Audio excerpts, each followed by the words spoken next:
मोदी जी ने 10 साल के अंदर इस देश के 60 करोड़ गरीबों को घर दिया, बिजली दी, गैस का सिलेंडर दिया, शौचालय दिया और देवेंद्र जी अब लाडली बहना और लाडली भैया भी देने जा रहे हैं।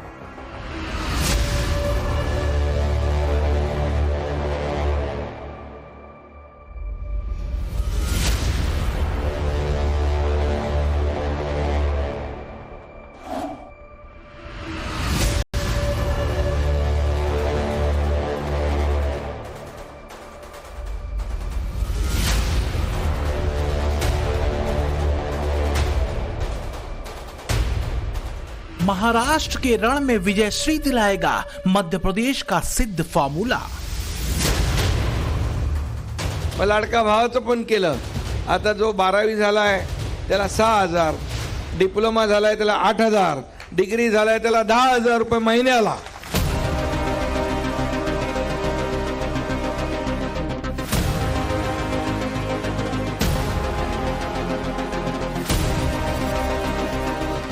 मामा शिवराज के जिस सिद्ध मंत्र से सधा एमपी, उसी मंत्र से अब सधेगा महाराष्ट्र।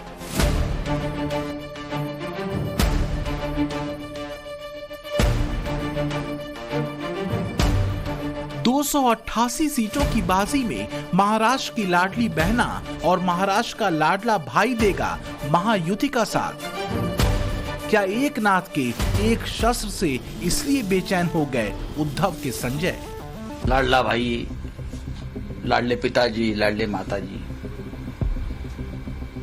ये सब ऑफर जो है, ये अभी जो चुनाव होगा विधानसभा का, इसलिए ऑफर है। लोगों को पूरा पता चल रहा है कि ये चुनाव के बाद ये आपका दुकान बंद होने वाला है।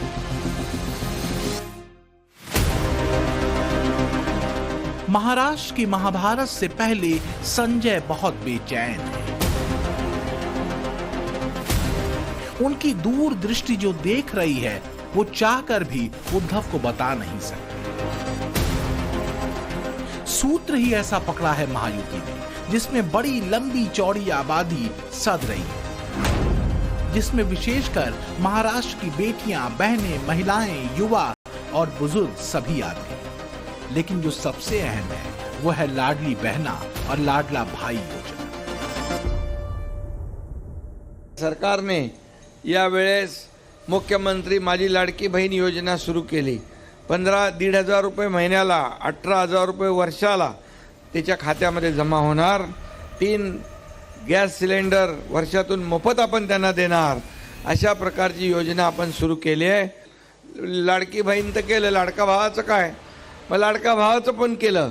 आता जो 12वी झालाय त्याला 6,000, डिप्लोमा झालाय त्याला 8,000, डिग्री झालाय त्याला 10,000 रुपये महिन्याला।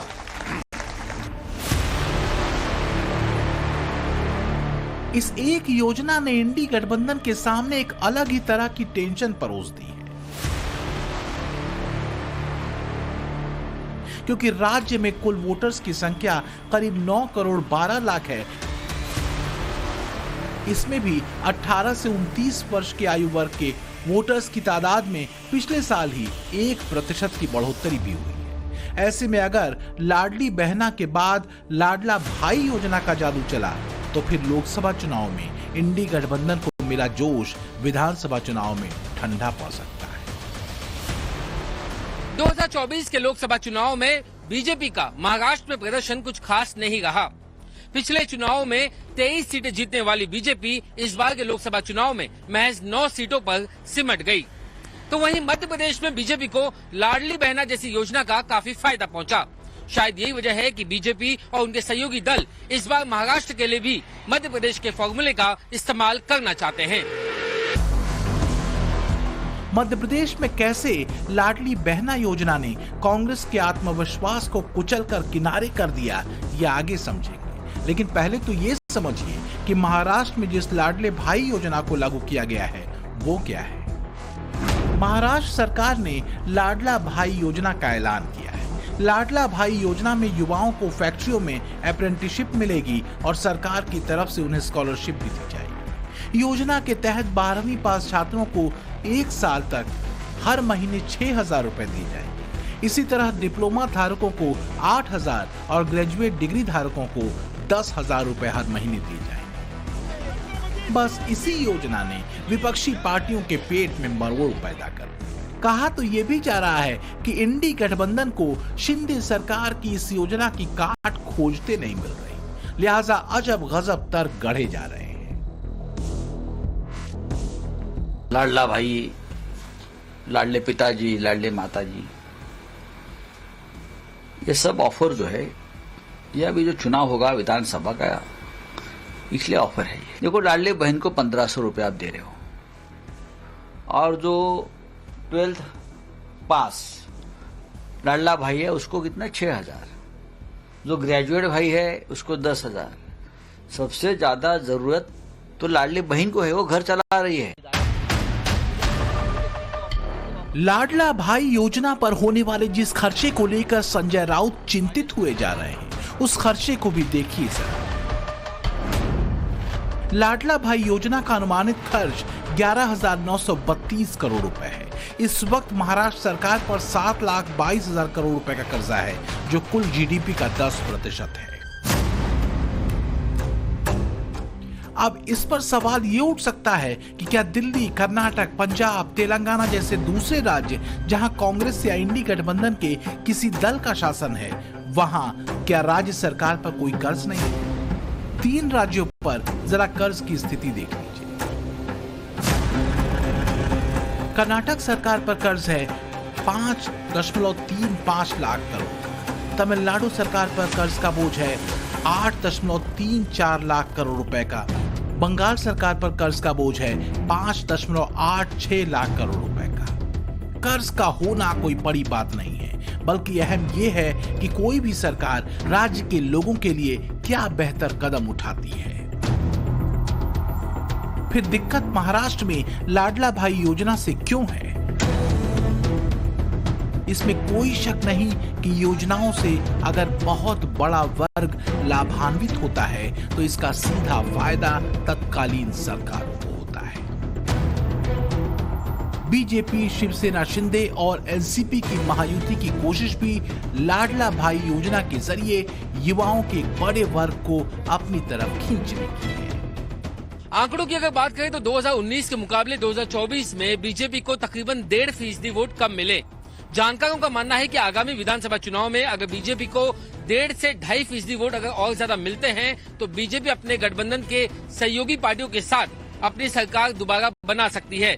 और महाराष्ट्र सरकार की भी यही रणनीति है, और यही वजह है कि महाराष्ट्र सरकार पहले लाडली बहना योजना, उसके बाद लाडला भाई योजना और उसके बाद बुजुर्गों के लिए मुफ्त तीर्थ दर्शन योजना, ऐसी अलग अलग योजनाएं लेकर के आ गई ताकि वो जनता के बीच उसके फायदे को पहुंचा सके और 1.5 से 2.5% का जो मार्जिन है उसे वो कवर कर सके, ताकि आगामी विधानसभा चुनाव में महायुति यानी कि बीजेपी, शिवसेना और एनसीपी की जो तिकड़ी है वो एक बार फिर से अपनी सरकार बना सके।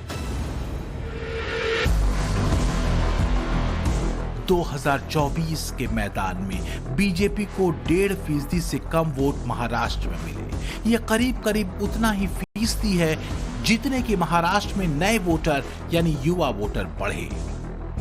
युवाओं और महिलाओं पर फोकस, योजनाओं को लाने का फायदा बीजेपी मध्य प्रदेश, छत्तीसगढ़ में देख चुकी है। दोनों ही राज्यों में 2024 के चुनाव में बीजेपी ने क्लीन स्वीप किया, बल्कि विधानसभा चुनाव में भी दोनों ही राज्यों में बीजेपी की दमदार तरीके से सत्ता में वापसी हुई थी। 2023 में मध्य प्रदेश में लाडली बहना योजना की शुरुआत तत्कालीन मुख्यमंत्री शिवराज सिंह चौहान ने चुनावों से ठीक पहले 5 मार्च 2023 में की थी। 1,000 रुपया महीना उनके खाते में डालूंगा, 1,000 रुपया महीना। अब जब मैंने बात की अफसरों से तो कहने लगे साहब खजाना खाली हो जाएगा। अरे मैंने कहा बहनों को देने में तुम्हारे पेट में भी दर्द हो रहा है, हो जाए तो मैंने कहा हो जाए, लेकिन ऐलानिया डंके की चोट मेरी बहनों के खाते में 1,000 रुपया हर महीने डालूंगा। ये बनी मुख्यमंत्री लाडली बहना योजना।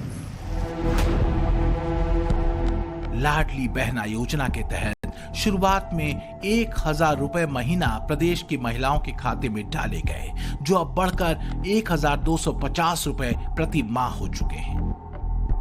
इस योजना की कुल लाभार्थी 1,29,25,929 महिलाएं हैं। 2024-25 के बजट में इस योजना के लिए 18,984 करोड़ रखे गए हैं। लाडली बहना योजना का इंपैक्ट ये रहा कि जिस मध्य प्रदेश में 2018 में कांग्रेस सत्ता में आकर बाहर चली गई थी और उम्मीद थी कि 2023 के चुनाव में कांग्रेस कमबैक कर सकती है, उसका सूपड़ा साफ हो गया। 230 विधानसभा सीटों वाले मध्य प्रदेश में बीजेपी को जबरदस्त 163 सीटें मिली, पिछले चुनावों से 54 सीटें ज्यादा, और कांग्रेस को महज 66 सीटें मिली, 2018 से 48 सीटें कम। बीजेपी का वोट शेयर 48% का रहा था, जबकि कांग्रेस को 40% से कुछ ज्यादा वोट मिले। तत्कालीन मुख्यमंत्री आदरणीय शिवराज सिंह चौहान जी ने जो योजना लाई, उसका लाभ बहनों को मिला है और वो चुनाव में उसका लाभ मिलता है। निश्चित रूप से जिस गरीब कल्याण के कार्यक्रम माननीय मोदी जी ने आरंभ किए, उनको नीचे तक उतारना, मध्य प्रदेश में माननीय शिवराज जी ने जो कार्यक्रम लागू किए उनको नीचे तक उतारना, उसका सफलतापूर्वक क्रियान्वयन होना, ये इस बात का प्रमाण है कि लाडली बहना से लोगों को भरोसा हुआ कि भारतीय जनता पार्टी की सरकार जो कहती है वो करती है। तो मध्य प्रदेश में लाडली बहना योजना से बीजेपी को मिली इसी गति को देख सोचकर चिंता उद्धव पवार खेमे में बढ़ रही है। लिहाजा संजय राउत लाडली बहना योजना से लेकर लाडला भाई योजना तक में मीन मेख निकालने में लगा दिए गए। लेकिन बीजेपी और महायुति को लाडली बहना और लाडली भैया योजना पर पूरा भरोसा है। पुणे में केंद्रीय गृह मंत्री अमित शाह ने इन योजनाओं का जिक्र बीजेपी के महाराष्ट्र अधिवेशन में किया।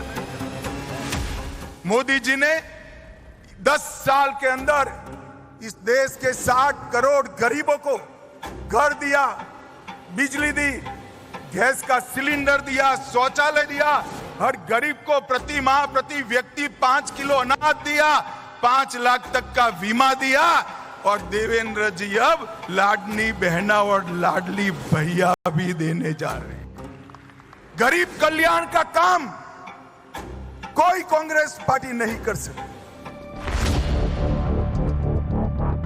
सच ये है कि महिलाओं बेटियों पर फोकस्ड योजनाओं का एक बड़ा फायदा चुनाव में होता दिखा है। 2007 में मध्य प्रदेश में तत्कालीन मुख्यमंत्री शिवराज सिंह चौहान ने बेटियों के लिए एक विशेष योजना लाडली लक्ष्मी योजना शुरू की थी। बेटियों के लिए किए गए कामों ने शिवराज को मामा के नाम से मध्य प्रदेश की सत्ता में स्थापित कर दिया था। लाडली लक्ष्मी योजना में सरकार बेटी के जन्म के बाद राष्ट्रीय बचत पत्र खरीदती है।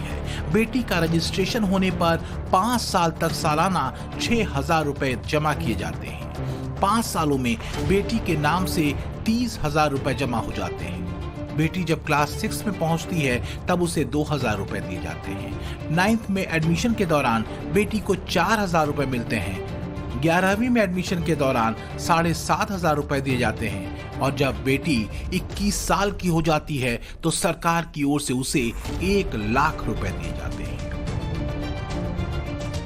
मध्य प्रदेश की लाडली लक्ष्मी योजना का असर ये रहा कि कई गैर बीजेपी शासित राज्यों तक ने मध्य प्रदेश की इस योजना को कॉपी किया, फिर चाहे वो पूरब में पश्चिम बंगाल हो, दक्षिण में कर्नाटक या फिर तमिलनाडु। तो मध्य प्रदेश में शिवराज के कार्यकाल में लाडली लक्ष्मी योजना की तर्ज पर बेटियों के लिए योजनाएं कई राज्यों में बनी, जैसे कर्नाटक में भाग्यश्री योजना, महाराष्ट्र में माझी कन्या भाग्यश्री योजना, पश्चिम बंगाल में कन्याश्री प्रकल्प योजना, उत्तर प्रदेश में मुख्यमंत्री कन्या सुमंगला योजना और तमिलनाडु में कलैगनार महिलिर उरिमाई तित्तम योजना। महाराष्ट्र सरकार ने भी नया बजट पारित किया। मोदी जी ने नारी शक्ति वंदन अधिनियम से बहनों को विधानसभा और लोकसभा में 33% आरक्षण दिया और देवेंद्र फडणवीस ने माझी लाड़की बहन कर हर बहन को 1500 रुपया हर महीने भेजने की शुरुआत। तो क्या महाराष्ट्र में मराठा आंदोलन और ओबीसी वाले मुद्दे पर गरमाई राजनीति की काट बीजेपी ने लाडला भैया योजना में खोज ली है? इसका कोई असर वाकई महाराष्ट्र में महायुति की सरकार और बीजेपी के परफॉर्मेंस पर पड़ेगा? हालांकि बीजेपी को उम्मीद यह है कि महाराष्ट्र में चुनाव में इसका फायदा उसको हो सकता है। यूपी में भी चुनावों से बहुत पहले 2019 में ही बेटियों की आर्थिक सुरक्षा को लेकर कन्या सुमंगला योजना की शुरुआत हुई थी, जो 2022 में असरदार रही। वैसे तो सरकारें ऐसी योजनाओं की शुरुआत चुनाव से पहले करती हैं, लेकिन यूपी सरकार का दावा है कि उन्होंने 2019 में ही उत्तर प्रदेश में कन्याओं के लिए कन्या सुमंगला योजना की शुरुआत की थी। ये एक ऐसी योजना है जिसमें कन्या के जन्म से लेकर उसके स्नातक तक की पढ़ाई का सारा खर्चा सरकार उठाती है। इसमें हर कन्या को 25,000 रुपये दिए जाते हैं, जो 6 किस्तों में बांटे जाते हैं। यानी कन्या के जन्म के समय 2,500 रुपये, उसके पहले एडमिशन पर 3,000 रुपये, उसके 10वीं पास होने पर, उसके 12वीं पास होने पर और उसको ग्रेजुएशन करने तक, इन तमाम समयावधि में जो सरकार है वो 25,000 रुपये 6 किस्तों में कन्याओं को देती है। यूपी में बेटियों की सुरक्षा से लेकर आर्थिक निर्भरता तक को सीएम योगी ने अपने सरकार के दायित्व से जोड़ा। यही वजह है कि 2019 में शुरू हुई कन्या सुमंगला योजना का एक असर विधानसभा चुनाव में भी दिखा और योगी की 2022 में दोबारा वापसी हुई। लाडली लक्ष्मी जैसी योजनाएं बीजेपी के लिए ट्राइड और टेस्टेड है। इसका व्यापक असर भी बीजेपी ने अलग अलग राज्यों में देखा है। हालांकि महाराष्ट्र में लाडला भैया योजना कितना असरदार होगी ये तो वक्त बताएगा, लेकिन जिस तरह की बेचैनी फिलहाल इंडी गठबंधन के नेताओं में इस योजना को लेकर है, उसको देखते हुए महाराष्ट्र में शिंदे सरकार का तीर सही निशाने पर लगा है, इस बात से इनकार नहीं किया जा सकता। मुंबई से राकेश त्रिवेदी, भोपाल से मकरंद काले और लखनऊ से विनोद मिश्रा के साथ bureau report, times now, Navbharat.